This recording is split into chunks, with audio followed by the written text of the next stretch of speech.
Hi, my name is Susan Gylling, and I'm a social studies teacher here at I Succeed. And if you're watching this video, chances are you have a child in one of my social studies courses. So I'm super excited to work with them, and I wanted to make this video to kind of give you an overview of the course and some important information for you.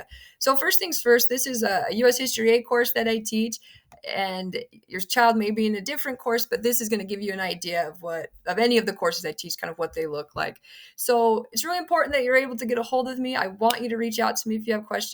There is an announcement at the top of each of my courses, Mrs. Gilling's contact information, where it lists everything you'd need to get a hold of me. It's got my phone number right there, the link to my live office hour if your child wants to meet one-on-one with me. It's from 8:15 to 9:15 on Tuesdays, but if they can't make that time, they can message me and we can set up another time. My email's on there. So really anything that you need to get a hold of me, please feel free to reach out. Call, text, email, whatever works for you. But if you have questions, please communicate those with me because I definitely want to help out. There's also a tech support announcement. If your child's having some tech problems with their course, they can file a tech ticket there and get some help with that. Something I really want you to pay attention to in whatever course your child's in is the student resources module. This is the very beginning of their course, and it gives them all that important information that a parent and child, the student, will need to be successful. So I really want to call attention to this course grade information. This page will give you the course weights for your class, and it also gives a brief description of each of the assignment types that are in the course. So pay really good attention to that to know what's expected of you. One thing I do want to point out is I allow my students to redo any assignment. So let's say they turn in a project and they don't do as well as they liked. All is not lost. They can look at the feedback I left and redo that. So please, take some time to look over this course weights announcement in your child's course so that you know just kind of what's expected of them and how to complete things. There's also, the next page is a course instruction, course help page, and it outlines just how I help students to learn. Again, we talked about that live office hour. Google Chat is a really great way for your child to get a hold of me if they have a quick question. If they send me a quick Google Chat message, I'm usually able to get back to them like very quickly. I've got it on my phone, so it's kind of everywhere I go, and I like to help them out. I may not be as quick on the weekends and in the evenings, but during those daytime school hours, I'm really good about getting back to the students when they have questions that way. I've also got a lot of video assignments in the courses that will help students understand some of those more difficult assignments like projects and discussions. So encourage your child to watch those video assignments if they've got questions on those assignments. And if they still have them, again, have them reach out to me. As far as course pacing goes, there are due dates that are set up in the system. And if your child sticks to those due dates, they will finish on time and they will meet their attendance requirements and they should be very successful.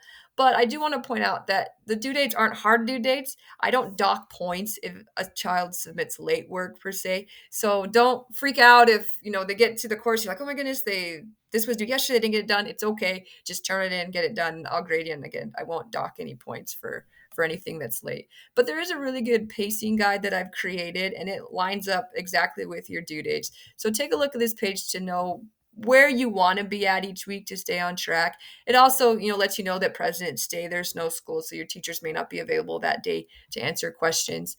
I do want to note that on the last week of every quarter, we don't have any due dates. So everything ends the week before. And that's on purpose. That's so you can spend that last week getting caught up. So let's say you were a little bit behind, you still have a few lessons to complete. It gives you a little bit of a buffer to do that. And it also allows you to fix anything you want to fix. So let's say you're at a B and you really want to be at an A, your child really wants to be at that A. They can that last week go, man, let me redo this project. And that's going to get me to that A.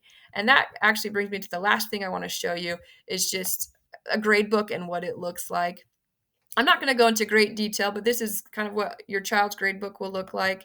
It lists each of the assignments that they've got. It shows when they've submitted them, and then it will have their grade when they submit it. I suggest that your child switch this to say module view because then it puts everything in order of when they need to complete it. It's just easier to use. But this is where they can come look. They can see what day they've submitted it. Right here, they'll see their score. If their teacher's got some feedback, there'll be a bubble here that they can look at. If it's the end of the quarter and they want to know how they can raise their grade, they can come in here and put a different score in. So let's say they've gotten 10% on this before and they're like, well, I want to see what happens when I get 100. They can put that in there and it'll show the what if score here. So this is a really helpful tool that your child can use to see kind of what their grade is.